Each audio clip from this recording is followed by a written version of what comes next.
Hello friends, welcome back to my floor.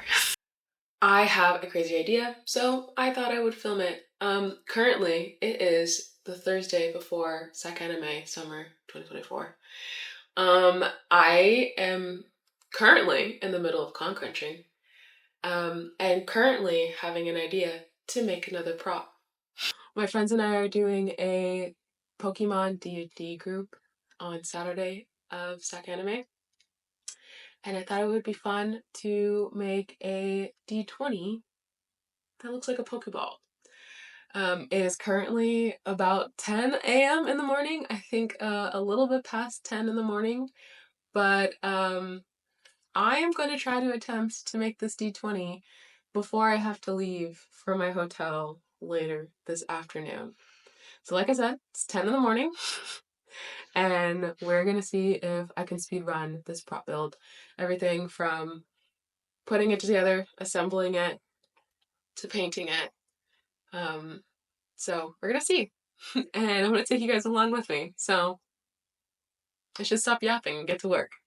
So I've never actually played Dungeons and Dragons before. I just don't have the time to be in a regular campaign, to make the commitment to be in a regular campaign. But I think it's really cool. I think the concept of the game is really cool, the role-playing aspect, the character design, and of course, I think the dice are really cool. So if you don't know, a D20 is what it sounds like. It's a dice with 20 sides. All of the sides are triangles.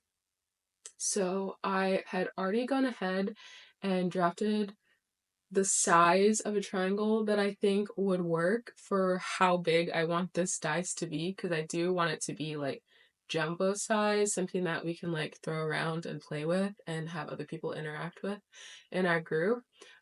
So here's my stack of triangles. There are 20 here. um, they're all cut out of, I think I have 4mm foam here from Cosplay Pros. I love Cosplay Pros. Not sponsored. I just love their foam. So what I'm going to do is I'm going to bevel all of these edges because unfortunately I don't have the brain capacity to figure out how to cut foam on a bevel on my own, and I don't have one of those cool little bevel tools. I should really invest in one. But since I don't have that, I'm going to bevel all of these individually with my Dremel, and then I can start gluing them together using a reference sheet because I know that I will get lost, and hopefully it turns out okay. Because again, not a lot of time. And then I went in and dremeled all 3 sides of all 20 of those triangles. I went ahead and dremeled them at about a 45-degree angle, or at least as close as I could get to a 45-degree angle, really making sure that they were even to reduce the amount of seam filling that I was eventually going to have to do later. This is also your friendly reminder that anytime you're using any sort of power tool, to make sure you're using the proper protection. When you're using a Dremel, always make sure to wear a mask and eye protection. Things can fly off from your Dremel and hit you in the eye, and the foam dust is absolutely not good for your lungs. So protect your body, friends. Once I had all those pieces dremeled down, it was time to add contact cement to all the edges so that they can be glued together. The contact cement is really thin, it's really strong hold, and it will also reduce the amount of seam holes. Also, another reminder to make sure when you're using contact cement, always do it in a well-ventilated area. Where I'm working, there is a huge window behind me, and I also have a fan going. Okay, so I have all of the pieces out on the table. I also have some other stuff on the table from Concrunch. Don't worry about that, just ignore that. But all 20 pieces are out with contact cement on all of the edges. I'm just going to wait for them to dry for a couple minutes, and then I can start assembling them. And then once again, to make sure that those seams were as clean as possible, I really took my time making sure to go from one corner to the other to make sure that those seams really lined up and pushing them really well together so there wasn't any gaps left. And all that was left to do was to piece it together like a puzzle. I kept a reference photo on my phone nearby just to make sure that I was piecing it together correctly.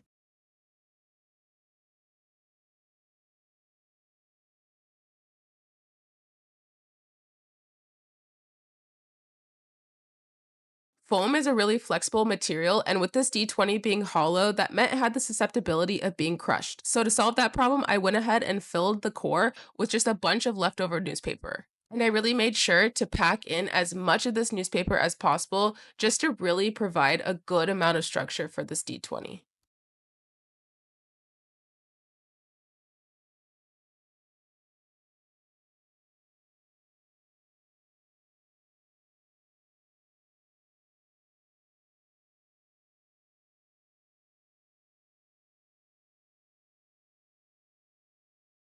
After everything was securely glued together, I went back in with my Dremel and just smoothed out any of the edges that really needed it. And I am so sorry for having my stubborn hair in the way. It's too unruly. Once everything was dremeled down, it was then time to prime and paint. I had to go in with black Plasti Dip. I would have done white, but I ran out, so I did the layer of black and then the white on top. All right, so it is officially done painting. It's currently like almost 6 o'clock. So it's been about 4 hours of paint and priming. It would have cut a lot of time if I had enough white primer, but unfortunately my white Plasti Dip was on its last little bit, so I had to go back in, finish priming it with black, and then spray paint it with white, and I had to do a couple layers of that because the black was so dark. But as you can see, I already have a line of blue painter's tape around it to mark off half and half. The painter's tape line represents where I'm gonna put the black line that is on a Pokeball. And then half will be red and the other half I'm going to keep white. I'm going to have to hand paint this because I don't have any red like spray paint. So we're gonna try and do this real quick because I'm trying to leave here in like 20 minutes. So let's see if I can speed run this. Wish me luck. I decided to use this beautiful metallic red that I've had sitting in my stash for years and I just don't use, but I thought it would really work to match with the D&D vibes. I did have to go in with more than one coat, and to speed up the process off camera, I did hit this lightly with my heat gun. I also did this part off camera, but once the red was dry, I went in and replaced that painter's tape with a thick black line of acrylic paint, making sure to include the signature circle in the center of the Pokeball. To save some time, I found these letter and number stickers at the dollar store and spray painted them gold just so that they match, and then went ahead and applied them directly onto the D20. And then as a fun extra detail, I decided to make the face of the 20 the Pokemon PokéBall logo.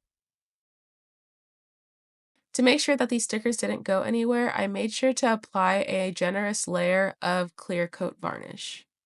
The varnish will also help protect the paint from any wear and tear that happens later on. And with that, the Pokeball was done. So all that's left now is the final reveal.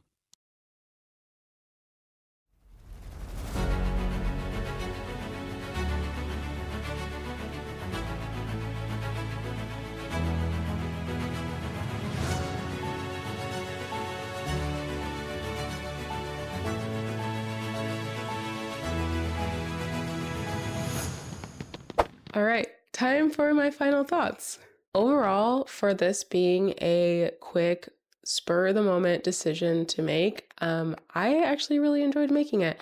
And I think it came out really, really cute. Like I said, I took this to SacAnime for our Pokemon D&D group, and the group did not know I was making this. This was just a little surprise, and they all thought it was really cute. So it was nice to see that they also enjoyed it. Unfortunately, though, we weren't able to like take it around and have people interact with it like I wanted to, just because SacAnime was so packed. It was really, really hot this year, and because of that, everybody was inside. So there was really no space for this thing to be rolled around, but for the time we had it, it was a good time. I also had planned on taking it to the Ren Fair, but also I will not be able to go this year. Life is just a little bit too hectic. So this will just have to hang out on my shelf as cute little decoration until next year when I can actually take it to the Ren Fair. Up close, this thing is a little bit messy, definitely not my best work. The seams obviously were rushed, so there are kind of holes and divots where the points are specifically. And it did take a bit of a beating at SacAnime. You can't really see, but there are definitely some places where the paint chipped off. So the varnish didn't really do its job as well as I had intended it to. I definitely plan on fixing this up and giving it another coat of varnish to hopefully protect the paint from even further chipping. But overall, with this being just a one-day build, I'm actually really happy with it. All right, well, that's gonna be all for this video. Thank you guys so much for making it this far. If you like this video, feel free to hit that like button and hop on that subscribe button if you so choose to. Any interactions with my channel is very much appreciated. At the time of me filming this, we have hit 400 subscribers, and I didn't think that I would hit 400 so quickly. So thank you guys for being here. If you want to see even more of my face, feel free to check out the links down below. I like how I'm just talking with this. But feel free to check the links down below. I post a lot on Instagram, a lot of polls, and if you want even more behind the scenes content, feel free to check out my Patreon. And with all that out of the way, I will catch you guys in the next video. Bye!